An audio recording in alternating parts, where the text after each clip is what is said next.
Hello everyone, I am the Jack Bond Sleep Story and I am here to help you today. I know you use this video to fall asleep, so before that, like the video and subscribe to the channel. Also, where are you from and what time are you watching? Now get comfortable and relax. The headlights of my old Chevy flickered, casting an eerie glow on the empty highway stretching endlessly before me. I gripped the steering wheel tighter, willing the car to keep going just a few more miles, I thought, but fate had other plans. With a sputter and a wheeze, my faithful companion of 5 years gave up the ghost. The engine died and I coasted to a stop on the shoulder, darkness enveloping me like a shroud. No, I muttered, turning the key desperately. The engine whined but refused to turn over. I slumped back in my seat, the reality of my situation sinking in. Here I was, Sarah Coleman, 28 years old, stranded on a deserted stretch of Highway 41. And I glanced at my watch, 11:43 p.m. I reached for my phone, my lifeline in this modern world. The signal bars mocked me. One measly bar flickered in and out. I dialed 911 anyway, praying it would go through. 911, what's your emergency? The operator's voice crackled through the static. My car broke down on Highway 41, I said, trying to keep the panic out of my voice. I'm alone and it's dark. Can you send someone? Can you give me your exact location, ma'am? I squinted at the darkness outside, looking for any landmarks. I am not sure. The last sign I saw was for Millbrook about 20 minutes ago. All right, I'll dispatch a patrol car to search the area. It might take a while. Can you stay with your vehicle? Yes, I replied, my mouth dry. How long do you think it'll be? Given your location, it could be up to an hour. Is there anyone you can call to wait with you? I thought of my empty apartment, of the friends I'd left behind when I moved for this job. No, there's no one. After hanging up, I sat in silence, the weight of my solitude pressing down on me. The occasional whoosh of a passing car on the opposite side of the highway only emphasized how alone I was on this side. I rolled down the window, a crack letting in the cool night air. The chirping of crickets and the rustle of wind through the tall grass lining the road provided an unsettling soundtrack to my vigil. A flicker of light in my rearview mirror caught my attention. Headlights approached from behind, growing larger. Hope surged through me. Maybe it was the patrol car. Earlier than expected, the vehicle slowed as it neared and I squinted against the glare. It wasn't a patrol car but an old pickup truck. It crawled past me, going well below the speed limit. I couldn't make out the driver through the tinted windows, but I felt a prickle of unease as it passed. Just being careful, I murmured to myself, probably checking if I need help. But the truck didn't stop. It continued down the highway, its red tail lights disappearing into the distance. I let out a breath. I didn't realize I'd been holding the minutes ticked by with agonizing slowness. I alternated between checking my phone, still barely any signal, and scanning the road for any signs of the promised patrol car. Headlights appeared in my rearview mirror again. My heart leapt, then immediately sank as I recognized the shape of the pickup truck. It was coming back just like before. It slowed as it approached my car. This time it came to a complete stop about 50 foot behind me. The headlight stayed on, illuminating my car in harsh white light. I sat perfectly still, my hands clenched in my lap. Why weren't they pulling up beside me? Why just sit there? Long seconds stretched into minutes. The truck didn't move. I couldn't see any movement inside it either, just those headlights pinning me in place like a butterfly on display. My breathing quickened. Should I get out, wave them off? The doors were locked, but suddenly the car felt like a trap rather than a shelter. After what felt like an eternity, the truck's engine revved. It pulled out, swinging wide around my car. As it passed, I caught a glimpse of the driver, a dark silhouette, head turned towards me. I couldn't make out a face. The truck accelerated away, leaving me in darkness once more. My heart was pounding so hard I could feel it in my throat. It's nothing, I said aloud, trying to convince myself they were just checking on you twice without stopping to ask if you need help. Totally normal. I laughed nervously, the sound too loud in the quiet car. I glanced at my watch again. Only 20 minutes had passed since I'd called 911. It felt like hours. I tried to distract myself by rummaging through my purse, gum wrappers, loose change, an old pack of tissues. My fingers brushed against something cold and metallic, the pepper spray my dad had insisted I carry. I pulled it out, holding it tightly. A new sound cut through the night, a low steady hum. I looked up, hope and dread wearing in my chest. Headlights again, but not the patrol car. The pickup truck was back this time. It pulled up right behind me, so close I couldn't see its license plate. The headlights bored into my rearview mirror, filling my car with harsh light. I squinted, trying to see the driver, but could only make out a dark shape. My fingers tightened around the pepper spray. What did they want? Why didn't they say anything? The driver's door opened. I held my breath, my entire body tense. A foot appeared on the running board, then a leg. The driver was getting out. I fumbled for my phone with shaking hands. No signal. The one bar was gone. The dark figure emerged fully from the truck, tall, broad-shouldered, definitely a man. He stood there for a moment, half illuminated by his own headlights. Then he started walking towards my car. My mind raced. Should I drive? The engine was dead, but maybe if I let it roll. No, the highway was too flat. I'd never build up enough speed. The man was halfway to my car now. I couldn't see his face, couldn't tell if he was looking at me, but I felt his attention like a physical weight. 10 feet away, 5. He stopped right beside my driver's side window. I clutched the pepper spray, my thumb on the button. My other hand was poised over the car horn. If he tried anything, I'd spray him and lean on the horn. Somebody would hear, somebody had to hear. We sat in tableau for a long moment, me rigid in my seat, him looming outside my window. I waited for him to speak, to try the door handle, to do something. Instead he simply stood there watching, waiting. A single bead of sweat rolled down my back, then slowly he raised his hand. I tensed, ready to spray. He knocked on the window too sharp. "WS, everything okay in there, miss?" His voice was surprisingly normal, gruff but not menacing. I blinked, thrown off balance. Yes, I managed to say loud enough to be heard through the glass. "My car broke down. I'm waiting for a tow." He nodded, stepping back slightly. Now that he wasn't blocking the light, I could see him better. An older man, maybe in his 60s, with a weathered face and a trucker's cap. "I saw you sitting here earlier," he said. "Thought I'd check to make sure you were all right. It can be dangerous being stranded out here alone." The adrenaline that had been coursing through me started to ebb, leaving me feeling slightly foolish. Of course, he was just being a good Samaritan. I let my imagination run wild. "Thank you," I said, managing a weak smile. "I appreciate you checking. The police should be here soon." He nodded again. Good. Well, I'll just wait here with you until they arrive, if that's all right. Don't want to leave you alone out here." Before I could respond, a new set of headlights appeared on the horizon. As they drew closer, I saw the welcome sight of a patrol car's light bar. The old man turned to look, then back at me. "Looks like your ride's here. You take care now, miss." He walked back to his truck as the patrol car pulled up. As an officer stepped out, the pickup truck pulled away, disappearing into the night. I rolled down my window as the officer approached. "Are you Sarah Coleman?" he asked. "Yes," I replied, relief washing over me. "Thank you for coming." As the officer called for a tow truck, I glanced in the direction the pickup had gone. Had I overreacted? Maybe, but as I thought back to those long minutes of uncertainty, the way the truck had circled back again and again, I couldn't shake a lingering sense of unease. In the end, I'd never know for sure if the old man had simply been a concerned citizen or if his intent had been less benign, but one thing was certain: I'd never look at a deserted highway the same way again. As I climbed into the patrol car to wait for the tow truck, I made a mental note to get my car checked out as soon as possible, and maybe, just maybe, to reconsider that job offer in the city. Suddenly, dealing with traffic jams didn't seem so bad after all. The creak of the barn door echoed through the still night air, a sound as familiar to me as my own heartbeat, but tonight it sent a chill down my spine. Something wasn't right on the farm. And at 73 years old, I'd learned to trust my instincts. I'm John Hawkins, and this land has been in my family for 4 generations. I've seen drought, flood, and everything in between, but nothing could have prepared me for what happened that moonless night in October. The day had been like any other. I tended to the crops, fed the animals, and settled in for a quiet evening with my dog, Old Blue. But as the clock struck midnight, a series of strange noises jolted me from my light sleep. At first, I tried to dismiss it. Old farms make all sorts of noises, especially on windy nights, but this was different. There was a rhythm to it, almost purposeful, and it was coming from the barn. I sat up in bed, my joints protesting the sudden movement. Old Blue lifted his head, his ears perked. He heard it too. "What do you think, boy?" I murmured, reaching for my glasses. "Should we check it out?" Old Blue's tail thumped against the bed in response. At least I wouldn't be facing whatever it was alone. I slipped on my boots and grabbed the flashlight from my nightstand. Its weight was reassuring in my hand, but I couldn't shake the feeling that it might not be enough. The floorboards creaked under my feet as I made my way downstairs, Old Blue padding quietly behind me. The noises from the barn grew louder, more distinct. There was a clanging, like metal on metal, and then a thud that made me jump. I paused at the back door, my hand on the knob.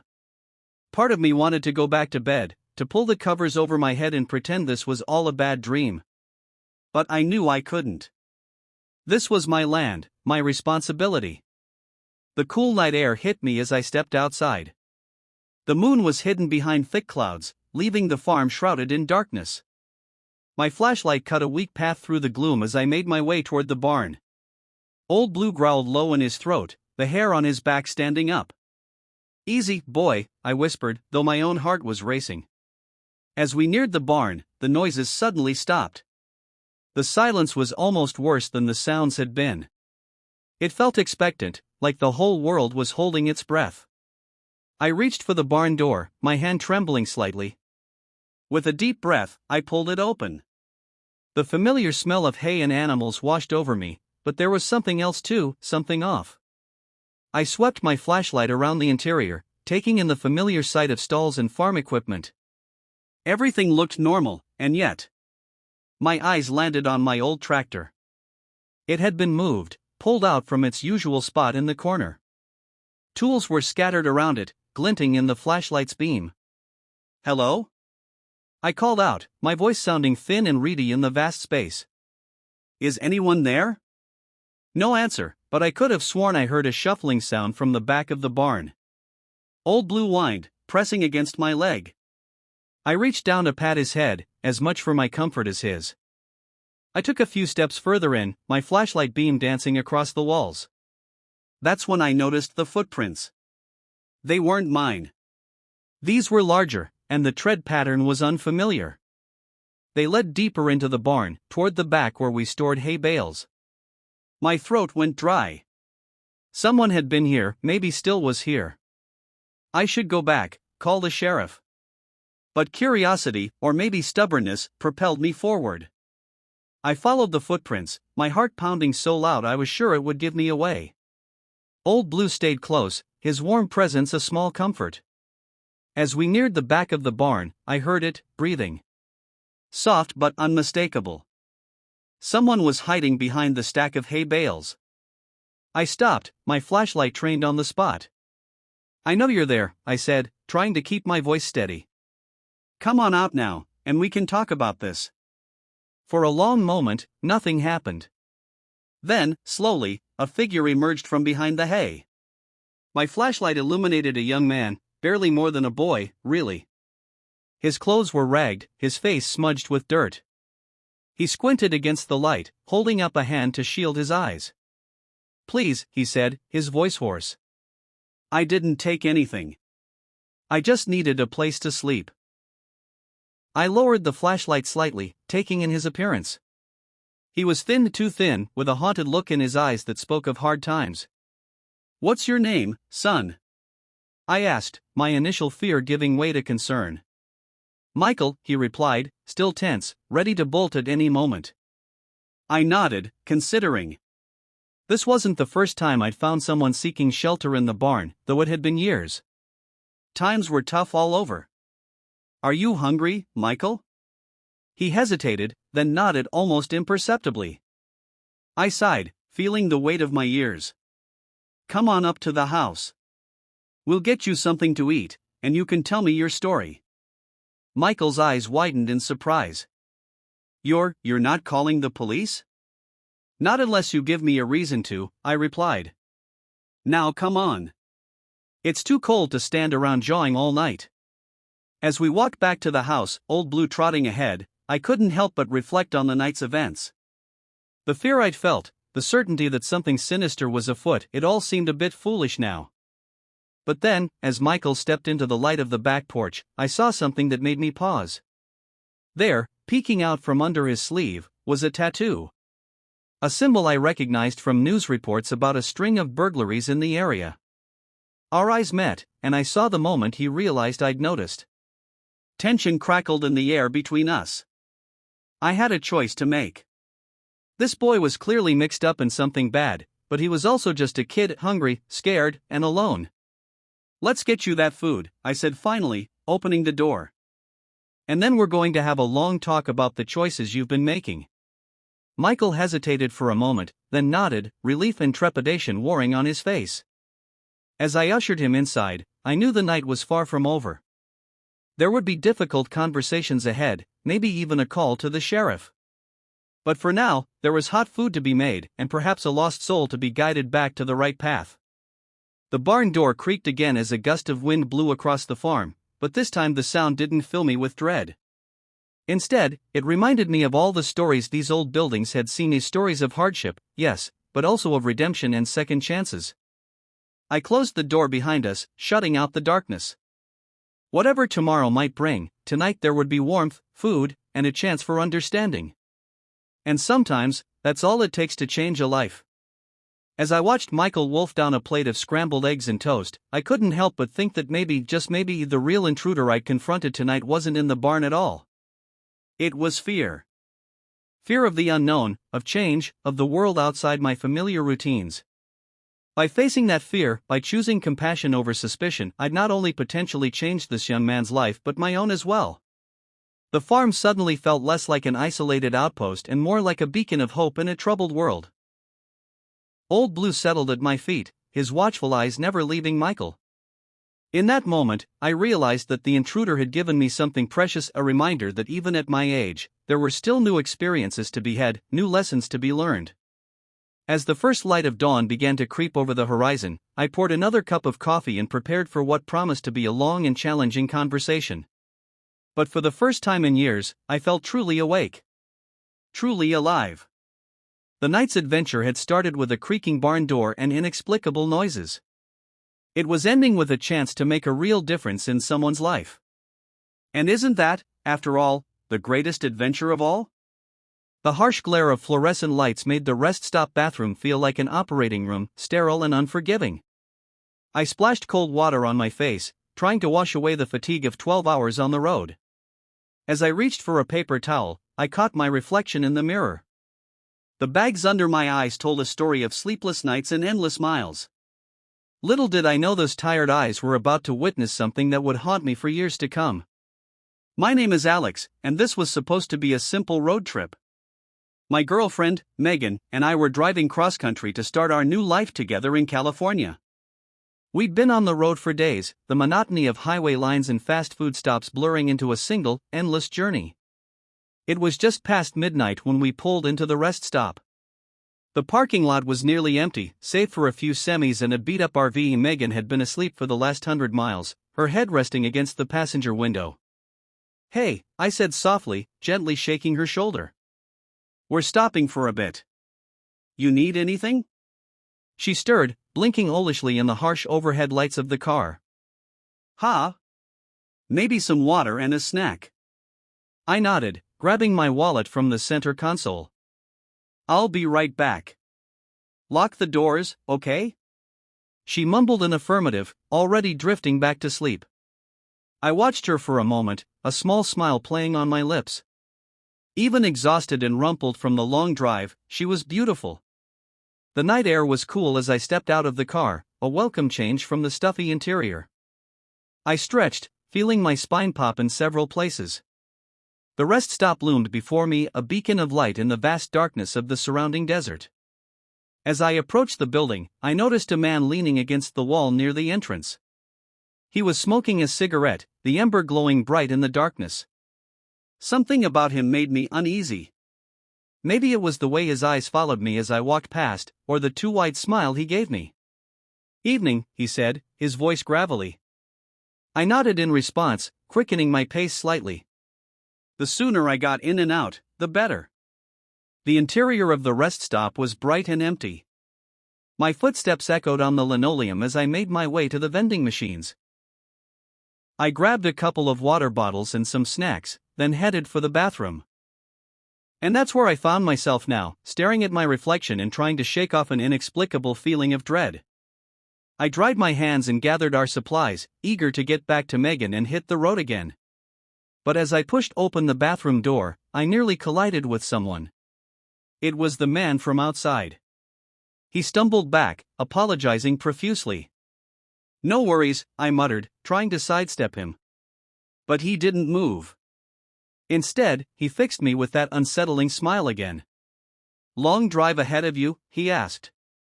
I nodded, not wanting to engage but not wanting to be rude either. "Yeah. Heading to California." "California," he repeated, as if tasting the word. "Long way from here." "You traveling alone?"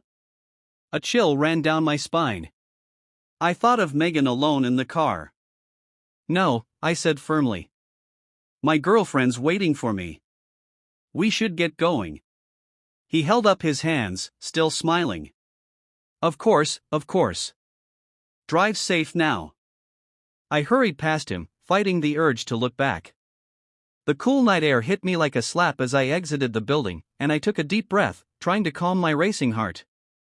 Our car sat where I'd left it, a familiar shape in a sea of unfamiliarity. As I approached, I saw Megan's silhouette through the window, her head still resting against the glass. I tapped on the window, not wanting to startle her. No response.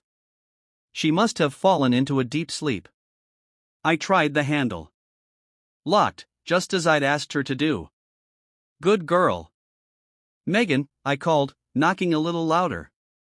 "I'm back. Can you unlock the door?" Still no movement from inside the car. Concern started to creep in, replacing the unease from earlier. I knocked harder, my knuckles rapping sharply against the glass. "Megan, wake up." Nothing. My heart began to race. I pressed my face against the window, cupping my hands around my eyes to block out the glare from the overhead lights. The car was empty. I stumbled back, my mind reeling. This wasn't possible. I'd only been gone for a few minutes, where could she have gone? I ran back to the rest stop building, bursting through the doors. The man I'd encountered earlier was nowhere to be seen. "Hello?" I called out, my voice echoing in the empty space. "Is anyone here? I need help." Silence was my only answer. I sprinted to the women's restroom, ignoring the sign as I pushed open the door. "Megan!" I shouted, my voice cracking. "Are you in here?" Each stall stood empty, mocking me with their silence. Back outside, I circled our car, looking for any sign of where Megan might have gone. That's when I noticed it, a small scrap of fabric caught on the door handle. I recognized it immediately. It was from the sweater Megan had been wearing. My blood ran cold. This wasn't a misunderstanding or a practical joke gone wrong. Something had happened to Megan. I fumbled for my phone, my fingers shaking as I dialed 911. 911, what's your emergency? My girlfriend, I gasped, struggling to keep my voice steady. She's missing. We're at a rest stop on Highway 40, about 50 miles east of Flagstaff. I went inside for just a few minutes, and when I came back, she was gone. The dispatcher's voice was calm, a stark contrast to the panic coursing through me. "Sir, I need you to take a deep breath. Can you give me a description of your girlfriend?" I rattled off Megan's details: 5 feet 6 inches, long brown hair, green eyes, last seen wearing jeans and a blue sweater. As I spoke, my eyes scanned the parking lot, desperately hoping to see her walking back from somewhere, anywhere. "We're dispatching officers to your location now," the dispatcher assured me. "They should be there within 20 minutes. In the meantime, don't touch anything in or around your vehicle. It could be important evidence." Evidence. The word hit me like a punch to the gut. This was real. This was happening. I paced the parking lot, my mind racing through possibilities, each more terrifying than the last. Had Megan left voluntarily? No, that was impossible. We were happy, excited about our new life together. And she wouldn't have left without her phone or purse, both still sitting in the car where she'd left them. Which meant I couldn't bring myself to finish the thought. The minutes crawled by, each second an eternity. I kept expecting to wake up, to find this was all some horrible nightmare brought on by too many hours on the road and too much gas station coffee. But the wail of approaching sirens told me this was all too real. 2 police cruisers pulled into the parking lot, their lights painting the scene in alternating flashes of red and blue. As the officers approached, I found myself struggling to breathe. Saying it out loud would make it real. "Are you the one who called about a missing person?" one of the officers asked, his face a mask of professional concern. I nodded, swallowing hard. "My girlfriend, Megan. She was in the car when I went inside. When I came back, she was gone." The officer nodded, jotting notes in a small pad. "And you're sure she didn't just step out for some air?" "She would have told me," I insisted. "And her things are still in the car." "Something's wrong, I know it."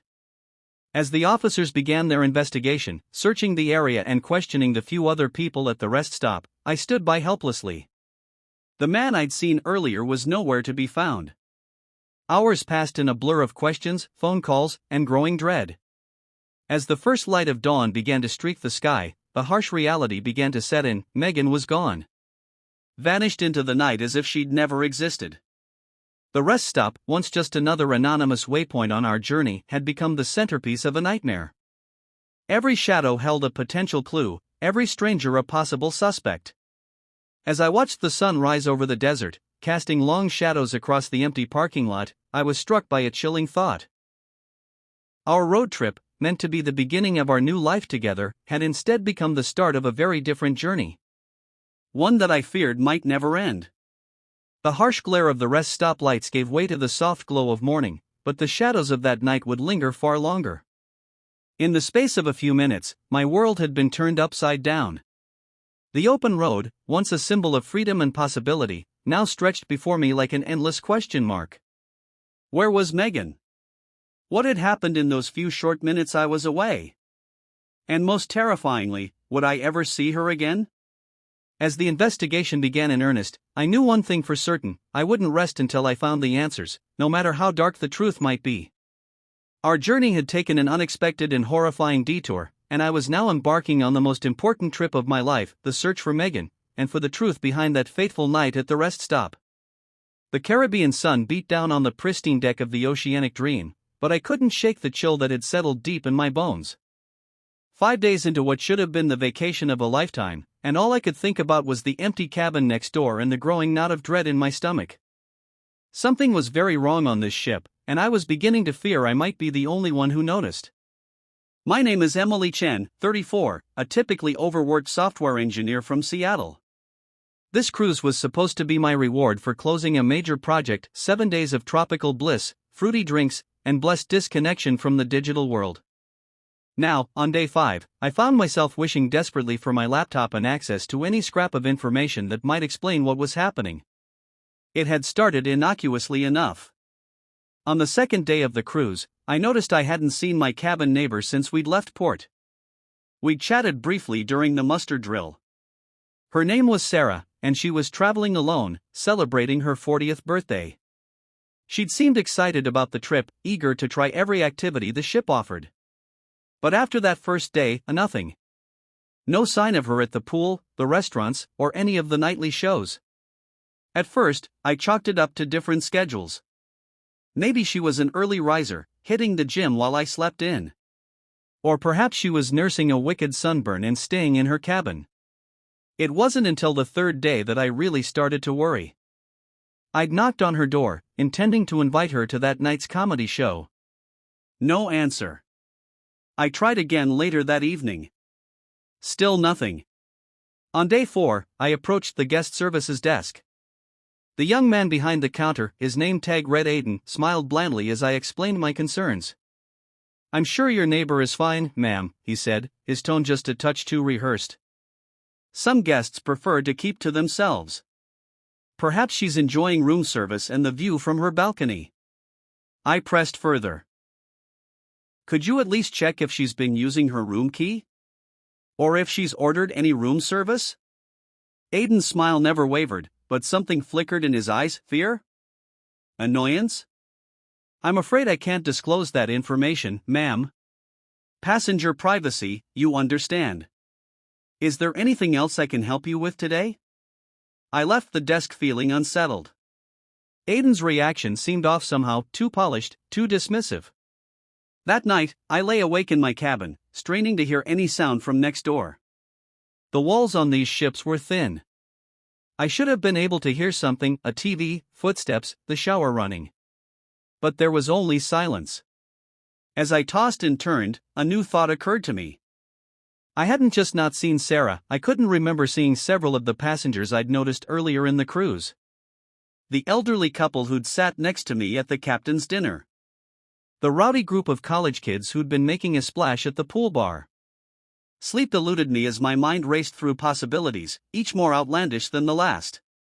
By the time the first light of dawn crept through my window, I'd worked myself into a state of near panic.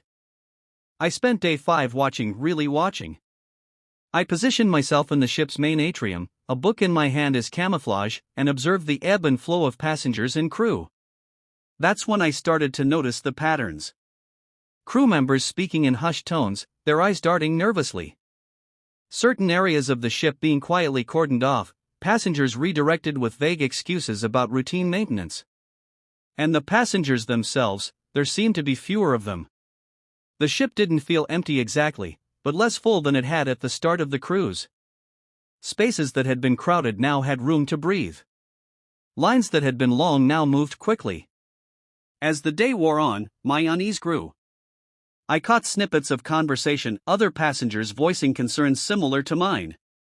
But each time, a crew member would appear as if by magic, smoothly changing the subject or offering a free drink to distract from the questions. By evening, I couldn't take it anymore. I needed answers. I made my way back to the guest services desk, determined to push harder this time. But as I approached, I saw Aiden in deep conversation with a man I recognized as one of the ship's security officers. Their expressions were grave. I slowed my pace, trying to catch what they were saying without being obvious. "Can't keep this contained much longer," Aiden was saying, his usual polished demeanor nowhere in sight. "People are starting to notice." The security officer nodded grimly. "I know. We're doing everything we can. But if we don't find a solution soon," he trailed off as he noticed me approaching. In an instant, both men's faces transformed, pleasant smiles replacing the worry I just witnessed. "Good evening, ma'am," Aiden said brightly. "How can we help you today?" I hesitated, my prepared speech dying on my lips. The change in their demeanor had been so abrupt, so complete, that for a moment I doubted what I'd just seen and heard. I was just wondering about tonight's entertainment schedule," I stammered, hating myself for chickening out. As Aiden rattled off the evening's activities, my mind was elsewhere. What couldn't they keep contained? What solution were they looking for? And most importantly, what did it have to do with the missing passengers? I thanked them and walked away, my head spinning. I needed to think, to plan my next move. I made my way to the top deck, hoping the fresh air would clear my head. The night was beautiful, the kind of perfect tropical evening you see in travel brochures. Stars glittered overhead, and a warm breeze carried the faint scent of salt and flowers. In any other circumstance, it would have been paradise. I leaned against the railing, looking out over the dark water. The ship's wake stretched behind us, a glowing path leading back to what? What had we left behind? What were we sailing into?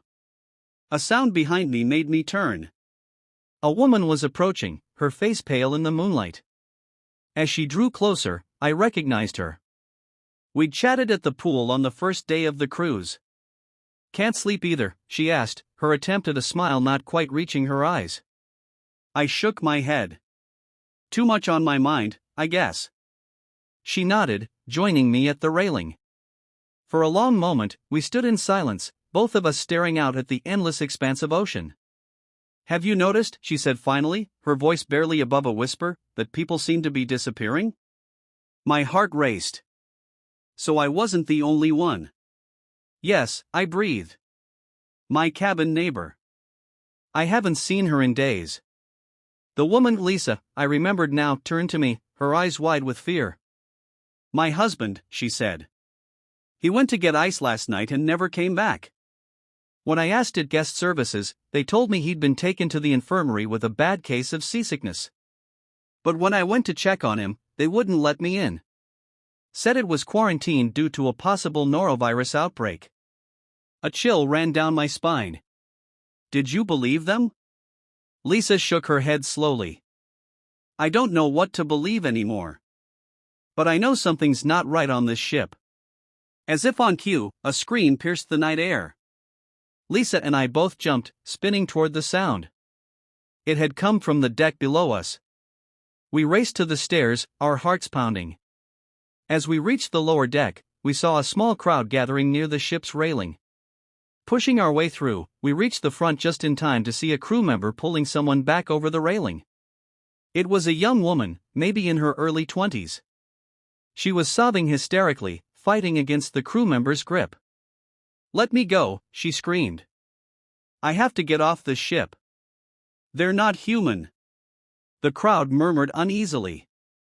An older man in a ship's officer uniform pushed through, immediately taking charge of the situation. "Ladies and gentlemen, please return to your cabins," he said, his voice calm but brooking no argument. "This young lady is simply suffering from too much sun and alcohol. We'll take good care of her." But as they led the still struggling woman away, I caught her eye. There was no sign of intoxication there, only raw, primal fear. Lisa gripped my arm, her nails digging into my skin.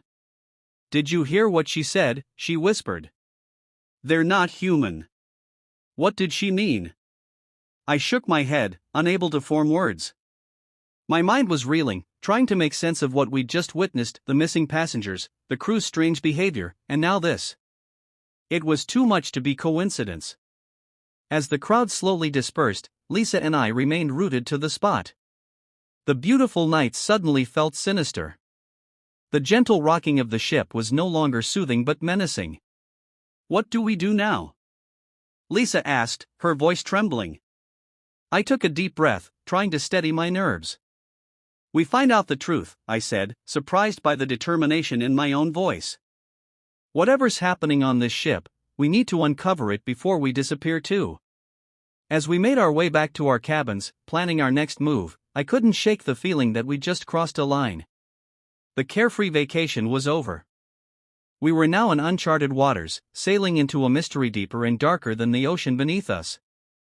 And somewhere in the back of my mind, a small voice whispered a terrifying question: even if we discovered the truth, would we ever make it back to shore to tell anyone? The forest had eyes. I'd always known this in some abstract way, but as I stood there surrounded by ancient trees and an unnatural silence, I felt it in my bones. Something was watching me. And it wasn't the typical woodland creatures I'd encountered on countless hikes before. This was different. This was wrong. My name is Jack Harper, and I've been an avid hiker for most of my 35 years. I've tackled some of the most challenging trails across the country, from the Appalachian Trail to the Pacific Crest. But nothing in my experience had prepared me for what I encountered in the depths of the Cascade Mountains that fateful autumn day. It started as a routine solo hike. I'd mapped out a 3-day trek through a remote area, eager to test a new ultralight gear setup I'd been piecing together. The weather was perfect, crisp and clear, with just a hint of the coming winter in the air. The first day went smoothly. I made good time, covering more ground than I'd planned. As the sun began to set, I found a small clearing to set up camp. That night, as I lay in my tent listening to the familiar sounds of the forest, I felt completely at peace. The trouble began on the second day. I broke camp early, eager to get moving while the morning mist still clung to the trees. The trail started to get steeper, winding its way up the mountain through increasingly dense forest. The trees here were old, really old. Their massive trunks were covered in thick moss, and their branches twisted in ways that sometimes made them look almost human. It was around midday when I first noticed the markings. At first, I thought it was just an unusual pattern in the bark of one of the trees. But as I looked closer, I realized it was definitely man-made. A series of intricate symbols had been carved into the trunk, the cuts still fresh enough that sap was seeping from them. I frowned, pulling out my phone to take a picture. Vandalism on the trail always irritated me, but this was different. The symbols didn't look like the usual graffiti or initials you sometimes see. They were complex, almost like some sort of writing system I'd never seen before. As I continued up the trail, I spotted more of the symbols. They appeared at irregular intervals, always carved into the largest, oldest trees. My unease grew with each new discovery. Who had done this? And why? It was late afternoon when I realized I was lost. I'd been so focused on the strange symbols that I hadn't been paying close attention to the trail. Now, as I tried to get my bearings, I realized I couldn't remember the last time I'd seen a proper trail marker. I pulled out my map and compass, trying to orient myself. But something was wrong. The compass needle spun lazily, refusing to settle on a direction. I shook it, tapped it, but nothing helped. A tendril of fear began to curl in my stomach. I'd never had my compass fail on me before. I reached for my phone, hoping to use the GPS. No signal, of course. The light was starting to fade, the shadows lengthening around me. I knew I needed to find a place to camp for the night. In the morning, I told myself, I'll be able to backtrack and find the trail again. I picked a direction that looked promising and started walking. That's when I noticed the silence. In all my years of hiking, I'd never experienced anything like it. There were no bird calls, no rustling of small animals in the underbrush. Even the wind seemed to have died, leaving the forest in an eerie stillness. The trees seemed to press in closer, their branches reaching out like gnarled hands. Every so often, I'd catch a glimpse of those strange symbols out of the corner of my eye. Just as I was about to give up and make camp wherever I was, I stumbled into a small clearing. In the center stood a massive tree, easily the largest I'd seen yet. Its trunk was covered in the symbols, more densely packed than any I'd seen before. But it wasn't the symbols that made me freeze in my tracks. It was the door. Set into the trunk of the tree was a wooden door, ornately carved with the same symbols that had been appearing all day. It looked ancient, the wood weathered and stained, but it was undeniably a door. I approached slowly, my heart pounding in my chest. This couldn't be real. Doors didn't just appear in trees in the middle of nowhere. I reached out, half expecting my hand to pass right through it. Instead, my fingers touched solid wood. The door was real. I don't know what possessed me to do it, maybe it was curiosity, or maybe some external force guiding my actions, but before I could think better of it, I grasped the handle and turned. The door opened with a low creak that seemed to echo through the silent forest. Beyond it was darkness, a blackness so complete it seemed to swallow the light. I stood there, frozen, staring into the void. Every instinct screamed at me to run, to get as far away from this impossible door as I could. But something held me in place, a whisper so faint I wasn't sure if I was really hearing it or just imagining it. It was calling my name. Jack. I took a step back, finally breaking free of whatever spell had held me. I slammed the door shut, my breath coming in ragged gasps. That's when I heard it, a low, rhythmic chanting coming from somewhere deep in the forest. It started softly, barely audible, but grew steadily louder. I spun around, trying to locate the source of the sound, but it seemed to be coming from everywhere at once, surrounding me. The chanting grew louder, more insistent, words in a language I didn't recognize repeating over and over. And underneath it all, I could still hear my name, whispered like a promise or a threat. Panic overwhelmed me. I ran. I crashed through the underbrush, no longer caring about finding the trail or preserving the environment. All that mattered was getting away from that clearing, from that door, from the chanting that seemed to follow me no matter how far or fast I ran. Branches whipped at my face, roots seemed to reach up to trip me, but I kept running, driven by a fear more primal than anything I'd ever experienced. I don't know how long I ran. Time seemed to lose all meaning in that dark, twisted forest. But eventually, my legs gave out, and I collapsed to the ground, gasping for air. As I lay there, trying to catch my breath, I realized the chanting had stopped. The forest was silent once more. But it wasn't the unnatural silence from before. I could hear the wind in the trees, the call of a distant owl. I pushed myself up, looking around. The trees here seemed normal, no twisted branches or carved symbols in sight. Had I imagined it all? But as I stood, something crunched under my foot. I looked down and felt my blood run cold. There, half buried in the leaves, was a small wooden token. Carved into its surface was one of the symbols I'd seen on the trees. It was real. All of it. With shaking hands, I picked up the token and shoved it into my pocket. I needed proof, something to show that I hadn't lost my mind out here in the wilderness. The sky was lightening, the first hints of dawn breaking through the canopy. I'd been running all night. In the growing light, I spotted a trail marker. Somehow, impossibly, I'd found my way back to the main trail. I didn't stop to rest.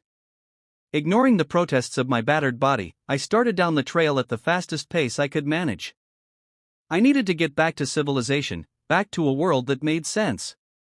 It took me most of the day, but I finally reached the trailhead where I'd parked my car. As I drove away, my hands shaking on the steering wheel, I couldn't shake the feeling that I'd brushed up against something ancient and dangerous, something that wasn't meant for human eyes. I'd been home for a week now, trying to make sense of what happened. I've researched the symbols, reached out to linguists and historians, but found nothing. The wooden token sits on my desk, a constant reminder that it wasn't all in my head.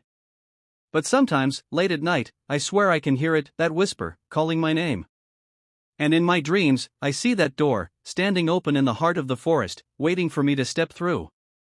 I know I should forget about it, chalk it up to an unexplainable experience and move on. But I can't. The mystery of what lies beyond that door consumes my thoughts. And deep down, in a place I'm barely willing to acknowledge, I know I'll go back. The forest is calling, and sooner or later, I'll have to answer. The first rays of dawn crept over the mountain peaks, casting long shadows across our campsite. As the light touched our shredded tent and scattered supplies, the full extent of the night's devastation became clear. But it wasn't the destruction that chilled me to the bone. It was the massive, unidentifiable footprints leading away from our camp. Whatever had visited us in the night was still out there, and we were about to follow its trail. My name is Mike Sullivan, and what started as a weekend camping trip with my best friend Dave had turned into something straight out of a nightmare. We'd been planning this trip for months, eager to escape the grind of our corporate jobs and reconnect with nature. Both of us were experienced campers, but nothing could have prepared us for what we encountered in the remote wilderness of the Cascade Mountains. We'd arrived at the trailhead Friday afternoon, our packs loaded with enough supplies for 3 days. The hike-in was challenging but exhilarating. By the time we reached our intended campsite, a small clearing near a bubbling stream, we were tired but in high spirits. "Man, I needed this," Dave said as we set up our tent. No emails, no deadlines. Just us and the great outdoors. I nodded in agreement, taking a deep breath of the crisp mountain air. "It's perfect. Let's get a fire going and crack open those beers we packed." The evening passed pleasantly. We grilled hot dogs over the fire, shared stories, and marveled at the blanket of stars overhead. It felt like we were the only two people in the world. As we settled into our sleeping bags, the forest around us came alive with nocturnal sounds, the hoot of an owl, the rustle of small animals in the underbrush. It was soothing, and I drifted off to sleep feeling more relaxed than I had in months. I'm not sure what woke me. Maybe it was a sudden silence, the absence of those nighttime noises, or maybe it was some primal instinct, sensing a predator nearby. Whatever it was, I found myself wide awake in the pitch darkness of our tent. "Dave," I whispered, reaching out to shake my friend's shoulder. "Dave, wake up." He stirred, grumbling. "What? What time is it?" "Shoo," I hissed. "Listen." We both fell silent, straining our ears. At first, there was nothing. Then we heard it, heavy footsteps, circling our campsite. They were slow, deliberate, like whatever was out there was searching for something. Dave's hand found mine in the darkness, squeezing tight. Neither of us dared to breathe. The footsteps stopped right outside our tent. I could hear deep, rumbling breaths, like a large animal scenting the air. The thin fabric of our tent seemed laughably inadequate as protection. Suddenly, a low growl vibrated through the air. It wasn't like anything I'd ever heard before, not a bear, not a mountain lion. It was deeper, almost guttural, and it radiated a terrifying intelligence. Without warning, our tent was ripped away, the poles snapping like twigs. Dave and I scrambled out of our sleeping bags, our hearts pounding so hard I thought they might burst. In the faint moonlight, I caught a glimpse of our attacker. It was massive, easily 8 feet tall, covered in dark fur. But it wasn't a bear. Standing on its hind legs, its proportions were all wrong, too humanoid. And its eyes gleamed with an unnatural intelligence. "Run!" I screamed, grabbing Dave's arm and pulling him toward the trees. We crashed through the underbrush, blind with terror. Behind us, I could hear the creature giving chase, its heavy footfalls shaking the ground. We ran until our lungs burned and our legs felt like jelly. Finally, we collapsed behind a fallen log, gasping for air. What was that thing?" Dave panted. I shook my head, unable to form words. My mind was reeling, trying to make sense of what we'd seen. We huddled there for what felt like hours, jumping at every sound. But the creature, whatever it was, didn't seem to have followed us.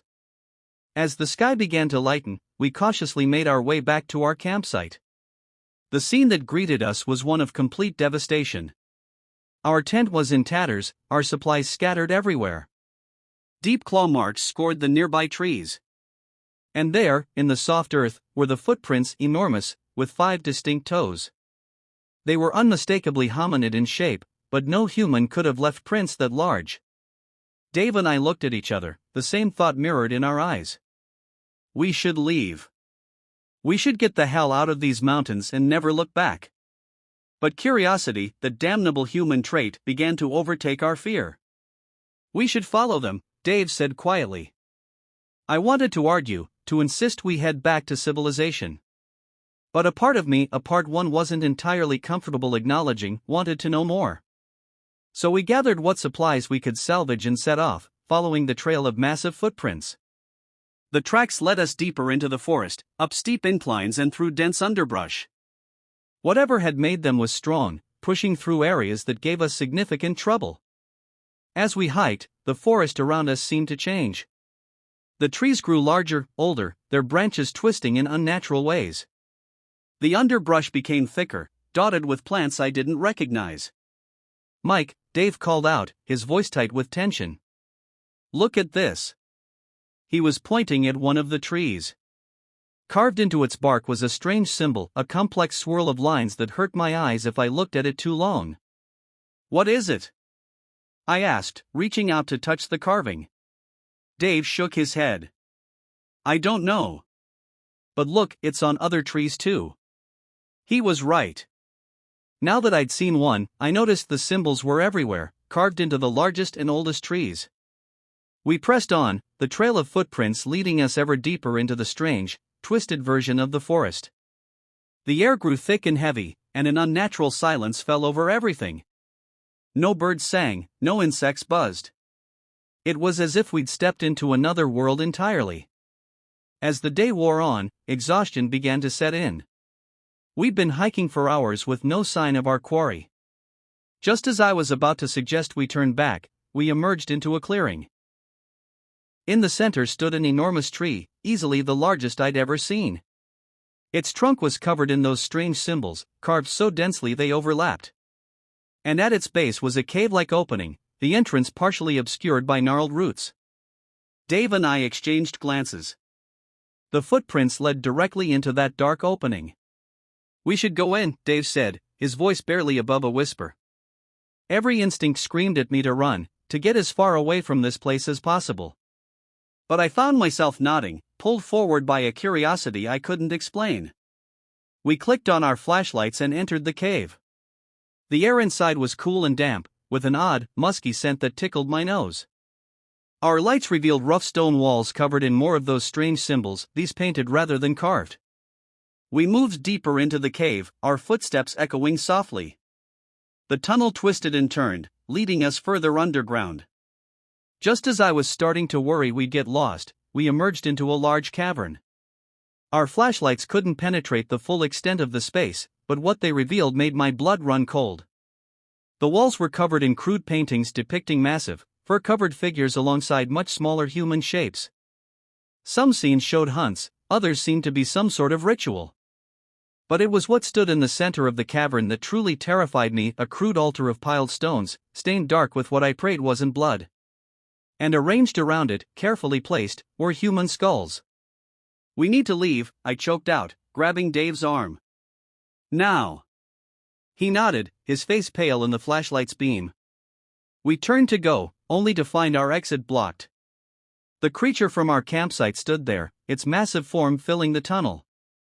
In the light of our flashlights, I could see it clearly for the first time.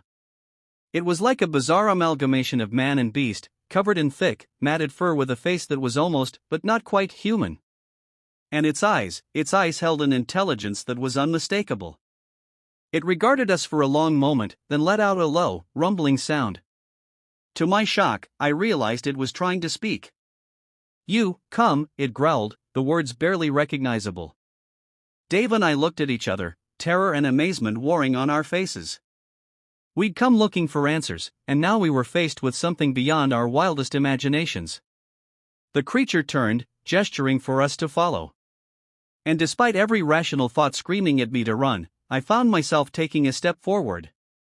Because in that moment, I realized we were on the brink of a discovery that would change everything. As we followed the creature deeper into the cave system, I couldn't shake the feeling that we'd crossed a threshold. Whatever happened next, there was no going back. We'd ventured into the domain of something ancient and unknown, and we were about to learn secrets that had been hidden from humanity for millennia. The weekend camping trip was long forgotten. We were now on a journey into the heart of a mystery, one that would challenge everything we thought we knew about the world and our place in it. And as the darkness of the cave swallowed us, I couldn't help but wonder, were we discoverers, on the brink of a revolutionary finding? Or prey, being led deeper into a predator's lair? Only time would tell. And the answers, I feared, might come at a cost higher than we were prepared to pay. The endless ribbon of asphalt stretched out before me, disappearing into the inky darkness of the desert night. My headlights cut through the gloom, illuminating nothing but empty road and the occasional scrub brush. It was just another night haul, or so I thought. Little did I know that the next few hours would become the longest and most terrifying of my 15-year career as a long-haul trucker. My name's Joe Hawkins, and I've been driving big rigs across the country since I was old enough to get my commercial license. I've seen my fair share of weird stuff out on the road. You don't drive the midnight hours without collecting a few stories. But nothing, and I mean nothing, could have prepared me for what happened that night on Route 50 in Nevada. It started around 2 a.m. I'd been on the road for about 6 hours, making good time on a run from Salt Lake City to Sacramento. The cab of my Peterbilt was quiet, except for the low hum of the engine and the occasional crackle of the CB radio. I was settling into that zen-like state that long-haul drivers know well, not quite asleep but not fully awake either. Just me, the road, and miles of desert darkness. That's when I first noticed the headlights in my rearview mirror. At first, I didn't think much of it. Other vehicles aren't uncommon, even at this hour. But as the minutes ticked by, I realized something wasn't quite right. The car behind me was keeping pace perfectly, maintaining the exact same distance no matter how I varied my speed. I clicked on my CB, thinking maybe it was another trucker playing games. Breaker 1 to 9, this is Lone Wolf. Anyone out there following me? Over. Silence. Not even static. I frowned, checking my mirrors again. The headlights were still there, unwavering. Probably just some tourist who's nervous about passing a big rig in the dark, I muttered to myself, trying to shake off the growing unease. But as the next hour crawled by, the car remained fixed behind me. I tried speeding up, slowing down, even pulling over at a rest stop. Each time, the mysterious vehicle mirrored my actions perfectly. At the rest stop, I'd hoped to get a look at who was driving, but the car stopped just out of sight, in the darkness beyond the reach of the floodlights. As soon as I pulled back onto the highway, it was right there behind me again. By now, the unease had turned into outright fear. Whoever was behind the wheel of that car wasn't just nervous or distracted, they were deliberately following me. I tightened my grip on the wheel, my mind racing. Should I call the cops? Pull over again and confront them?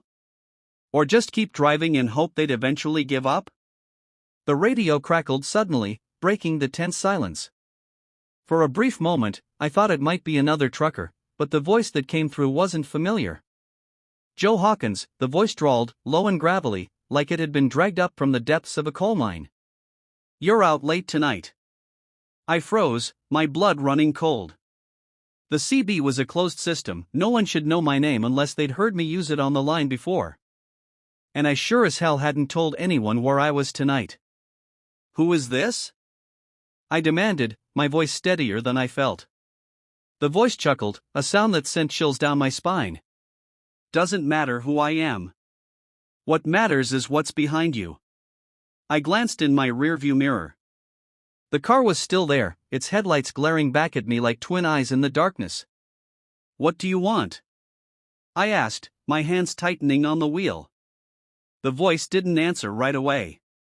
When it did, its tone had shifted, taking on an almost mocking edge. Keep driving, Joe. Don't stop. No matter what you see. The line went dead, leaving only static in its wake. I stared at the CB, my heart pounding. Was this some kind of sick prank? A trucker with too much time on their hands? Or was it something worse? I didn't have much time to think about it. A flash of movement in the periphery of my headlights yanked my attention back to the road. Something darted across the asphalt, a blur of black and gray that moved too fast for me to process. What the hell? I muttered, my foot easing off the accelerator. But the voice's warning echoed in my head, don't stop. The figure appeared again, this time on the side of the road. It was tall, at least 7 feet, and humanoid, but with proportions that were all wrong. Its arms were too long, its legs jointed in a way that didn't seem natural. And its face was obscured by some kind of hood or mask, but I could feel its gaze piercing through me, cold and unrelenting. It didn't make a move toward me, just stood there as I sped past. But as I glanced in my side mirror, I saw it turn, following my truck with its head, tracking me like prey. My pulse hammered in my ears as I floored the accelerator. The truck roared forward, the engine straining against the sudden surge of speed. The car behind me matched my pace effortlessly, its headlights unwavering. I checked the clock on my dash. 3:15 a.m. The nearest town was still at least an hour away. I wasn't sure I could make it that long. Then, as suddenly as it had appeared, the car's headlights flickered out. 1 second it was there, the next, the road behind me was pitch black. I glanced in my mirrors, but there was nothing. No car. No headlights. Just empty asphalt stretching into the void. For a brief moment, relief washed over me. Maybe whoever was messing with me had finally given up. But that relief was short-lived. The figure appeared again, standing directly in the middle of the road ahead. This time, there was no mistaking it. The thing was waiting for me. I slammed on the brakes, the truck screeching to a halt. My trailer fishtailed behind me, the tires leaving black streaks on the pavement. The figure didn't move, didn't flinch. It just stood there, its head cocked slightly to one side, as if it were studying me. For a long moment, neither of us moved. The only sound was the hiss of my air brakes and the pounding of my own heart. Then the figure began to walk, slowly, deliberately, toward the truck. I fumbled for the CB, my hands shaking. Breaker, breaker, this is Lone Wolf. I need help. Anyone out there? Static. The figure was closer now, its movements unnervingly smooth, almost gliding across the asphalt. My instincts screamed at me to run, but I was frozen, trapped in the cab of my truck like a mouse in a cage. Joe. The voice wasn't coming from the CB this time. It was inside the cab, low and guttural, impossibly close. Turn around. I whipped my head around, but there was no one there. Just the empty darkness of my sleeper cabin. When I turned back, the figure was gone. The road ahead was empty once more, stretching into the endless desert night. I sat there, my hands gripping the wheel so tightly my knuckles turned white, my breath coming in shallow gasps. After what felt like an eternity, I forced myself to move. I released the brakes, eased my foot onto the accelerator, and drove. I didn't stop until I reached the outskirts of Reno at sunrise. I pulled into a truck stop, shaking so badly I could barely park the rig. When I stumbled inside, the cashier gave me a concerned look. Rough night? She asked. I nodded, unable to form words. As I sat in the diner nursing a cup of coffee, I replayed the night's events over and over in my mind. The car, the figure, the voice, they didn't make sense. But one thing was clear, I'd encountered something out there on Route 50, something I couldn't explain. And as I watched the sun rise over the desert, I couldn't shake the feeling that whatever it wasn't done with me yet. The diner was almost empty, the hum of fluorescent lights mixing with the faint clatter of dishes from the kitchen. I stared into my coffee, trying to steady my trembling hands. The events of the night clung to me like a cold sweat, refusing to let go. Another refill, the waitress asked, startling me. I looked up to see her holding a coffee pot, her expression a mix of concern and curiosity. Yeah, I managed to croak out, sliding my mug closer. As she poured, I caught her name tag, Linda. Rough night, she asked, echoing the cashier from earlier. You could say that, I replied, forcing a weak smile. Weird things out there on Route 50. Her hand paused mid-pour, her eyes narrowing slightly. Weird how? I hesitated. What could I say? That I'd been chased by a car that vanished, followed by a figure that defied all logic? She'd think I was crazy. Just saw some things I can't explain, I said finally. Strange lights, shadows moving where they shouldn't. Probably just my imagination. Linda set the pot down and pulled out the chair across from me, sitting down uninvited. Her expression had shifted from polite curiosity to something more serious. "You're not the first," she said quietly. "Truckers, tourists, even locals, people see things on that stretch of highway. Things they can't explain." My pulse quickened. "What kind of things?" She glanced around as if checking to make sure no one else was listening. "There are stories, old ones. They say the land out there is cursed, that it doesn't belong to us. People talk about shadow figures, phantom cars, and voices that call your name. Some say it's spirits, others think it's something else entirely. But whatever it is, it's been happening for as long as anyone can remember." "Do people disappear?" I asked, my voice barely above a whisper. Linda's eyes darkened. "Sometimes. They say the road takes them. Most folks around here won't drive Route 50 at night." Her words sent a fresh wave of unease through me. I opened my mouth to ask more, but the door to the diner jingled, and a group of early morning travelers walked in, breaking the moment. Linda stood, giving me a look that seemed equal parts warning and pity. "Be careful out there," she said before walking away. I sat there for a long time, nursing my coffee and staring out the window at the rising sun. Her words replayed in my head, mingling with the memory of the figure in the road and the voice on my CB. I couldn't shake the feeling that what had happened wasn't random. Whatever was out there had chosen me, or maybe it had been waiting for me. By the time I left the diner, the sun was high in the sky, bathing the desert in harsh light. I felt safer in the daylight, but the memory of the night before lingered like a shadow at the edge of my vision.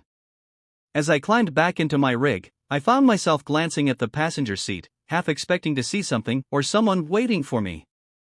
But it was empty, save for my logbook and a half-eaten bag of chips. The rest of the drive to Sacramento was uneventful, but I couldn't shake the feeling that I was being watched. Every so often, I'd catch a glimpse of movement in my mirrors or hear a faint whisper on the edge of my hearing. By the time I arrived at the drop-off point, I was exhausted, not just physically, but mentally and emotionally. That night, as I lay in the bunk of my sleeper cab at a truck stop, I dreamed of the figure. It stood at the foot of my bed, its eyes gleaming in the darkness. It didn't move, didn't speak, just watched.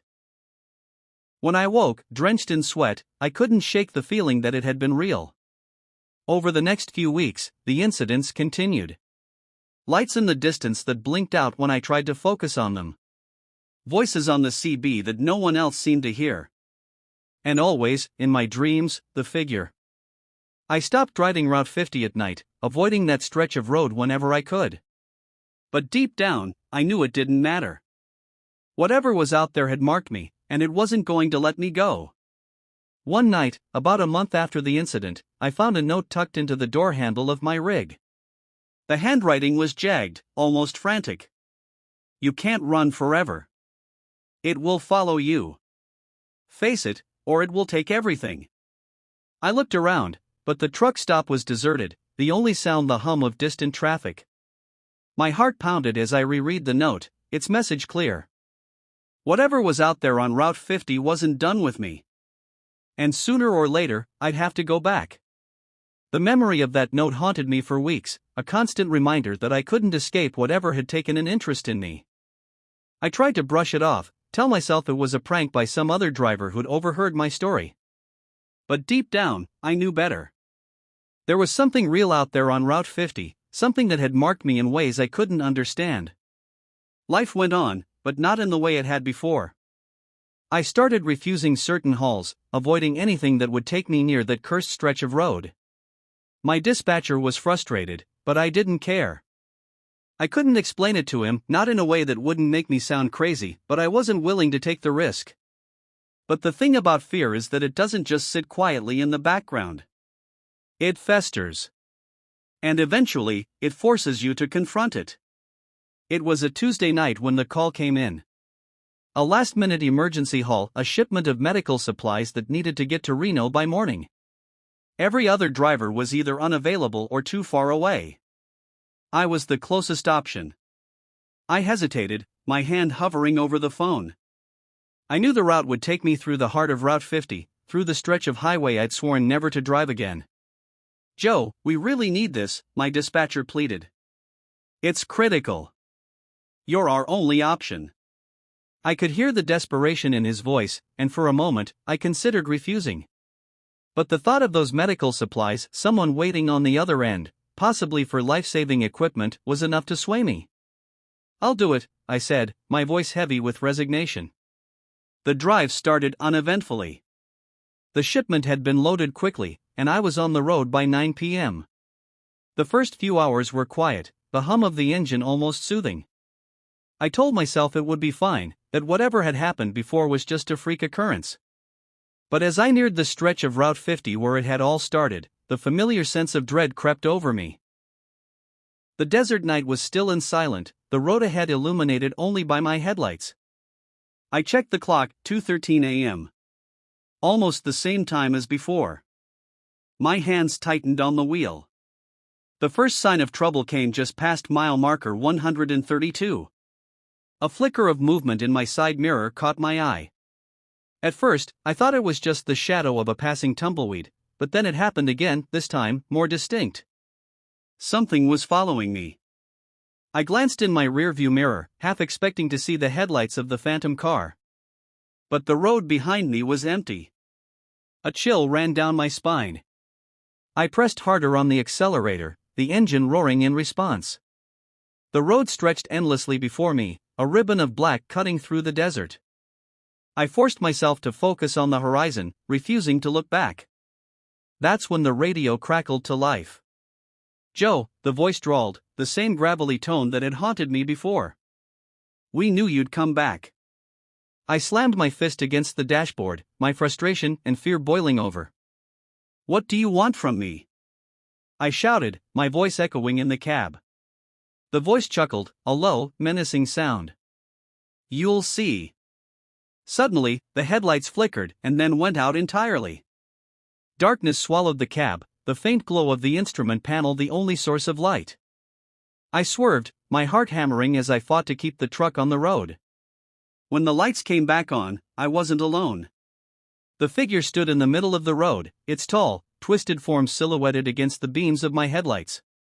Its eyes gleamed with that same unnatural intelligence, locking onto mine through the windshield. "Joe," it said again, though its lips didn't move. The voice seemed to come from everywhere and nowhere, filling the cab like a physical presence. "It's time." I couldn't take it anymore. I slammed on the brakes, the truck skidding to a stop just feet from the figure. Without thinking, I grabbed the tire iron from behind my seat and jumped out of the cab. The desert air was cold against my skin as I faced the thing in the road. It didn't move, didn't flinch, even as I raised the tire iron above my head. "What do you want from me?" I demanded, my voice breaking. The figure tilted its head, a grotesque mimicry of curiosity. "To show you the truth." Before I could react, the world around me seemed to shift. The air grew heavy, the stars overhead dimming until they were swallowed by darkness. The road beneath my feet vanished, replaced by a vast expanse of nothingness. And then, the visions began. I saw flashes of images, too fast and too jumbled to make sense of at first. Faces I didn't recognize. Places I'd never been. Events that felt both ancient and immediate. And through it all, a single, unrelenting message: you cannot escape. When I came to, I was sitting in the cab of my truck, the engine idling and the headlights illuminating the empty road ahead. The clock read 4:47 a.m. I had no memory of how I'd gotten back inside or how much time had passed. I drove the rest of the way to Reno in a daze, the events of the night replaying in my mind like a broken record. Whatever I'd encountered out there on Route 50, it had left a mark on me, one I feared would never fade. And as I handed off the shipment and prepared to head back home, one thought echoed in my mind: this isn't over. The next few weeks passed in a haze of restless nights and creeping paranoia. Every shadow seemed to hold a figure, every stray noise a whispered echo of that gravelly voice. My rig felt more like a cage than a sanctuary, and the open road no longer brought the freedom it once had. The truth was, I wasn't sure if I'd escaped Route 50 or if I was still trapped in its grasp, no matter how many miles I put between us. The dreams were the worst. Night after night, I'd find myself back on that stretch of road, the darkness pressing in like a living thing. The figure would be there, always just out of reach, its glowing eyes boring into me as it repeated the same haunting phrase, "You cannot escape." I started to avoid sleep, downing cup after cup of coffee to keep myself awake. But even in the daylight, the memories followed me. I'd catch glimpses of movement in my mirrors, feel the phantom weight of eyes watching me. The note that had been left on my truck haunted me as much as the visions, * you can't run forever. Face it, or it will take everything, *. What did it mean? What was it, and why had it chosen me? One evening, as I sat in the cab of my parked truck, staring blankly at the setting sun, my CB radio crackled to life. The voice was different this time, calmer, almost soothing, but it carried the same weight of inevitability. "Joe," it said, low and steady. "It's time." I didn't respond. I couldn't. My throat was dry, my hands trembling as I gripped the wheel. The voice continued, unbothered by my silence. "You know where to go." And then it was gone, replaced by static. I sat there for what felt like hours, the weight of the words settling over me. Deep down, I knew what they meant. I knew where I had to go. Route 50. The stretch of road that had turned my life upside down. The place where it all began. I didn't pack much, just enough supplies for a day or two. I wasn't even sure why I was going, only that I couldn't ignore the call any longer. If I didn't confront whatever was waiting for me, I feared I'd lose my mind completely. The drive back to Nevada was uneventful, almost eerily so. The highways were quiet, the truck stops subdued. It wasn't until I turned onto Route 50, the so-called loneliest road in America, that the unease returned. The sun was setting as I approached mile marker 132. The desert sky burned with hues of orange and red, casting long shadows across the asphalt. My headlights cut through the growing darkness, illuminating the empty road ahead. I pulled over to the shoulder, the same spot where I'd first encountered the figure weeks ago. The air was still, the silence absolute. I stepped out of the cab, my boots crunching against the gravel, and waited. The first sign came almost immediately, a faint hum, low and rhythmic, that seemed to emanate from the ground itself. It grew steadily louder, vibrating through my chest like the deep toll of a bell. And then the figure appeared. This time, it didn't stand in the road or linger in the shadows. It emerged directly from the darkness, as if stepping through an unseen doorway. Its form was, as I remembered, tall, twisted, and utterly wrong, but there was an undeniable power in the way it moved, as if the very air bent to its will. "You came," it said, the words reverberating in my mind rather than my ears. "I didn't have a choice," I replied, my voice shaking. "What do you want from me?" The figure tilted its head, its glowing eyes narrowing. "Not want. Need. You've been chosen." "Chosen for what?" I demanded, my fear giving way to frustration. "Why me?" The figure didn't answer directly. Instead, it raised one elongated arm and pointed toward the horizon. The desert seemed to shimmer and distort, the stars above blurring as the air rippled like water. "Look," it commanded. Against my better judgment, I turned to follow its gesture. What I saw took my breath away. The desert was gone. In its place stretched an endless expanse of shadows, twisting and writhing like a living thing. In the distance, massive structures rose from the darkness, towers of impossible geometry, their surfaces gleaming with an otherworldly light. The sky above was an unnatural shade of black, pierced by pinpricks of red that pulsed like beating hearts. "What is this?" I whispered, unable to tear my eyes away. "The truth," the figure replied. "Your world is but one thread in a vast tapestry. And there are those who seek to unravel it." The vision faded as abruptly as it had appeared, leaving me standing once more on the desolate road. The figure stepped closer, its presence almost overwhelming. "You are a guardian now, whether you accept it or not. The road has chosen you."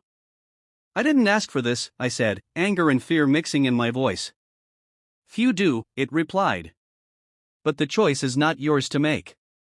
Before I could respond, the figure raised its arms, and the world around me seemed to dissolve. I felt myself falling not through space, but through something deeper, more fundamental. The last thing I saw was the figure's glowing eyes, watching me as I plunged into darkness. When I came to, I was back in my truck, parked on the shoulder of Route 50. The sun was rising, casting the desert in a pale, golden light. Everything seemed normal, too normal, as if the events of the night had been nothing more than a bad dream. But as I started the engine and pulled onto the road, I noticed something in my rearview mirror. A faint, glowing symbol etched into the back window of my cab. The same symbol I'd seen carved into the trees, painted in the cave, and etched into my mind. The road had chosen me, and there was no turning back. The drive home felt surreal, as if I were caught between two worlds. The glowing symbol on my cab window was a constant reminder that what I'd experienced wasn't just a nightmare, it was real. I couldn't shake the figure's words from my mind, "The road has chosen you." The days that followed offered little relief. I tried to return to my usual routes, sticking to familiar highways and avoiding anything that reminded me of Route 50. But the strange occurrences didn't stop. Lights would flicker in my mirrors, voices would whisper faintly on the CB, and sometimes I'd catch glimpses of that impossible figure, watching from the edges of the road. Sleep became a luxury I couldn't afford. Every time I closed my eyes, I was back in that desert, staring into the abyss of shadows and towers. The dreams felt more vivid each night, as though the visions were pulling me closer to something I couldn't yet comprehend. One night, after another sleepless stretch, I found myself parked at a rest stop, staring blankly at the stars. The quiet hum of the truck's engine was the only sound, a constant companion in the stillness. I didn't notice the man approach until he was standing just outside my window. He was older, his face weathered and lined, with a thick gray beard that framed piercing blue eyes. He wore a battered leather jacket and carried a small satchel slung over one shoulder. There was something about him, something both familiar and unsettling. "You've seen it, haven't you?" he asked, his voice low but steady. I blinked, unsure of how to respond. "Seen what?" He leaned closer, resting a hand on the edge of my open window. "The other side. The shadows, the towers. The figure." My breath caught. How do you know about that?" A faint smile played at the corners of his mouth. "Because I've been where you are now. The road doesn't just choose anyone, Joe." The mention of my name sent a jolt through me. "Who are you?" I demanded, my voice sharper than I intended. The man straightened, his expression turning serious. "Name's Henry. I was a trucker, like you, once. Until the road found me." "What does it want?" I asked, the frustration and fear bubbling over. "Why me?"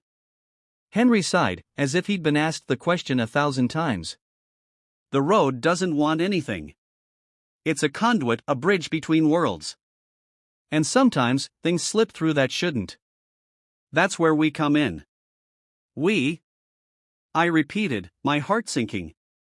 "There are others," he said. "People like you and me, chosen to keep the balance. To stop whatever comes through from spilling into our world." I shook my head, disbelief warring with the strange sense of validation his words brought. "I didn't sign up for this." "None of us did," Henry said, his tone softening. "But the road doesn't care about what we want.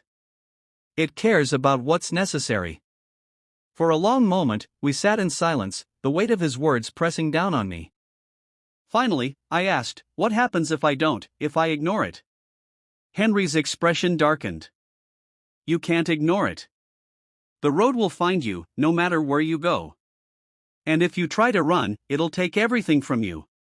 The memory of the note flooded back, its message clear now: face it, or it will take everything. "How do I stop it?" I asked, my voice barely above a whisper. Henry reached into his satchel and pulled out a worn leather journal, handing it to me. "This will help. It's a guide, everything I've learned over the years. Symbols, rituals, warnings. It's not perfect, but it's a start." I took the journal, its weight feeling heavier than it should. "Why are you giving this to me?" "Because my time's almost up," Henry said, his gaze distant. The road doesn't let us do this forever. Sooner or later, it takes its toll. Before I could ask what he meant, Henry stepped back, giving me a long, steady look. Good luck, Joe. You'll need it. And with that, he turned and walked into the night, disappearing into the shadows before I could call him back. Left alone with the journal, I opened it, flipping through its pages. The handwriting was cramped and messy, filled with diagrams, symbols, and notes in the margins. One phrase jumped out at me, scrawled across the top of a page: "The road demands sacrifice, but it also gives strength." I didn't know what it meant, but I had a feeling I was about to find out. As I sat there, the faint hum I'd come to associate with the road began to rise in the distance. It wasn't over, not by a long shot. The road had chosen me, and now, I had no choice but to face whatever came next. The weeks that followed were a whirlwind of discovery and dread as I delved into the pages of Henry's journal. The entries were a chaotic mix of observations, warnings, and cryptic insights, but they painted a picture of a world far stranger than I had ever imagined. A world where certain roads acted as gateways, thin places where the veil between our world and something darker could be pierced. Henry's notes explained the symbols I had seen in the carvings on trees, the glowing sigil in my cab window. They were wards, he wrote, meant to contain or repel the entities that slipped through. Some were ancient, their origins lost to time, while others had been adapted by those who had walked this path before me. The road is alive, one passage read. It sees, it chooses, and it tests. Those who survive its trials become its guardians, whether they want to or not. I couldn't shake the feeling that I was in over my head. But there was no going back. The incidents continued, each one more unnerving than the last. Headlights that blinked in and out of existence. Strange whispers on the wind, calling my name. And always, the sense of being watched. One night, as I was parked at a rest area off a quiet highway in New Mexico, the journal provided its first real test. The rest area was empty save for a single flickering street lamp. I had planned to catch a few hours of sleep before continuing my haul, but the unease I'd come to associate with the road kept me on edge. I decided to flip through the journal again, hoping to distract myself. That's when I heard it, a soft, rhythmic tapping against the side of my rig. At first, I thought it was just a branch or some loose debris caught in the wind. But the tapping grew louder, more deliberate. I froze, the journal slipping from my hands. The tapping moved, circling the truck as if whatever was making the sound was testing the boundaries of my space. Stay inside. Do not engage unless you are prepared, Henry had written in bold letters on one of the journal's pages. If it circles, it's testing your resolve. I reached for the tire iron I kept within arm's reach, my heart pounding. The tapping stopped, replaced by a low, guttural growl. My breath hitched. I knew that sound. Slowly, I reached for the journal, flipping to a section labeled Encounters, Shadow Walkers. The page was filled with notes and diagrams, but one line stood out: they fear the light of the old wards. My eyes darted to the glowing symbol on the back window of my cab. It was faint, almost imperceptible, but it was there.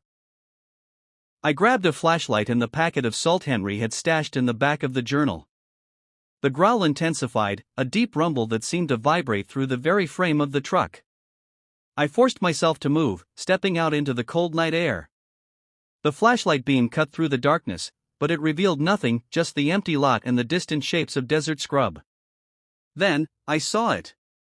A figure stood at the edge of the light, tall and impossibly thin, its form shifting and flickering as if it weren't fully solid. Its face, or what passed for one, was a swirling void, its edges shimmering like heat waves. It tilted its head, watching me with an almost curious intensity. I felt my knees weaken, but I held my ground. Following Henry's instructions, I poured a circle of salt around the truck, murmuring the words written in the margins of the journal. The language felt strange on my tongue, heavy and ancient. The figure hissed, a sound that sent a jolt of pain through my skull. It took a step forward, testing the boundary of the salt circle. The glowing symbol in my cab flared brighter, and the figure recoiled, its form rippling like water disturbed by a stone. "You're not welcome here," I said, my voice shaking but firm. "Go back to where you came from." The figure hesitated, its form flickering more violently. Then, with a sound like tearing fabric, it vanished, leaving only the stillness of the desert night. I sank to my knees, the flashlight slipping from my grip. My heart was racing, my body trembling with adrenaline. But I was alive. I had faced the road's test and survived. As I climbed back into the cab, I felt a strange mix of exhaustion and triumph. For the first time since this nightmare began, I felt like I had some measure of control. But as I looked down at the journal, its pages now illuminated by the faint glow of the sigil in my window, I knew this was just the beginning. The road wasn't done with me yet.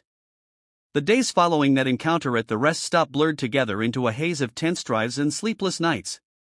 Every moment on the road felt like a test, every shadow a potential threat. But the journal became my lifeline, a guide through the madness that had become my life. I spent hours studying its pages, trying to decode Henry's cramped, hurried handwriting. The entries were a patchwork of personal experiences, research, and warnings from others who had walked the same path. Some passages were straightforward, detailing encounters and methods for handling them. Others were cryptic, as if Henry himself hadn't fully understood what he was documenting. One entry stood out, written in bold letters across the top of the page: "Beware the crossroads." The passage described a phenomenon that seemed to occur at certain intersections, where the boundary between worlds grew dangerously thin. Travelers reported strange lights, sudden shifts in time, and encounters with entities that defied explanation. Henry's notes suggested that these crossroads were focal points, places where the road's power was strongest and its dangers most potent. The warning nagged at me as I continued my routes. I began to notice the patterns, places where the air felt heavier, where the headlights of oncoming vehicles seemed too bright, or where the CB would crackle with faint, indecipherable voices. I marked these locations in a notebook of my own, a growing map of places to avoid or, perhaps, confront. It wasn't long before I found myself at one of those crossroads. The haul was a routine one: Texas to Colorado, a route I'd driven countless times before. But as I approached an unassuming intersection in the middle of nowhere, the familiar hum of the road began to build. The air grew thick, almost electric, and my headlights seemed to dim, their beams swallowed by the encroaching darkness. My hands tightened on the wheel as I slowed, the truck rumbling to a halt at the intersection. The road signs were weathered and unreadable, their paint peeling like dead skin. The faint glow of the moon barely illuminated the surrounding desert. And then, the lights appeared. At first, I thought it was another vehicle, a pair of headlights cresting the horizon. But as they drew closer, I realized they weren't attached to any car or truck. The lights floated, bobbing gently like lanterns carried by an invisible hand. They moved in perfect unison, circling the intersection with an eerie grace. I flipped through the journal with trembling hands, searching for anything that might explain what I was seeing. One passage caught my eye: "The lights are not guides. Do not follow, *." As if in response, the lights stopped circling and began to drift toward me, their glow intensifying. A low hum filled the air, growing louder with each passing second. My pulse raced as I grabbed the journal and flipped to the section on wards. I poured salt in a line across the dashboard and muttered the incantation Henry had scrawled in the margins. The lights hesitated, their movements becoming erratic. The hum faltered, replaced by a high-pitched whine that set my teeth on edge. For a moment, I thought it was working. But then, the lights split apart, each one streaking toward a different side of the truck. The cab was flooded with blinding brilliance, and the world seemed to tilt beneath me. I heard a sound like shattering glass, and everything went dark. When I came to, the truck was motionless, the engine silent. My head throbbed as I blinked against the faint light of the moon. I was no longer at the crossroads. The intersection was gone, replaced by an expanse of barren desert stretching endlessly in every direction. Panic clawed at my chest as I stumbled out of the cab, clutching the journal like a lifeline. The air was still and oppressive, the silence absolute. I spun in a circle, searching for any landmark, any sign of where I was. But there was nothing. Only the endless desert and the faint glow of the stars above. Where am I? I muttered, my voice swallowed by the emptiness. The journal slipped from my grasp, its pages fluttering open as it hit the ground. A single phrase leapt out at me, written in bold, jagged letters: "The road chooses its battleground." The hum returned, faint at first but growing steadily louder. I turned, and there it was, the figure. It stood at the edge of the desert, its form shrouded in shadow, its eyes glowing with an unnatural light. "You cannot escape," it said, the words reverberating through the air. I picked up the journal and opened it to the section on confrontations. My hands shook as I read Henry's instructions, but I forced myself to focus. This was it, the moment I'd been dreading since the road first marked me. As the figure approached, I began to draw the symbols Henry had described, tracing them into the sand with my boot. The shapes were crude and uneven, but I prayed they would be enough. I scattered salt over the markings and spoke the words aloud, my voice trembling. The figure paused, its glowing eyes narrowing. The hum grew louder, vibrating through my chest, but I held my ground. The symbols began to glow faintly, their lines shimmering like molten gold. "You are stronger than the others," the figure said, its tone almost curious. "But strength is not enough." The ground beneath my feet trembled as the figure raised an arm, its shadow stretching toward me like a living thing. I clutched the journal and shouted the final incantation, pouring every ounce of my will into the words. The air seemed to split open, a blinding light erupting from the symbols. The figure let out a deafening roar, its form flickering and twisting as it was pulled backward into the darkness. The light intensified, consuming everything in its path. And then, silence.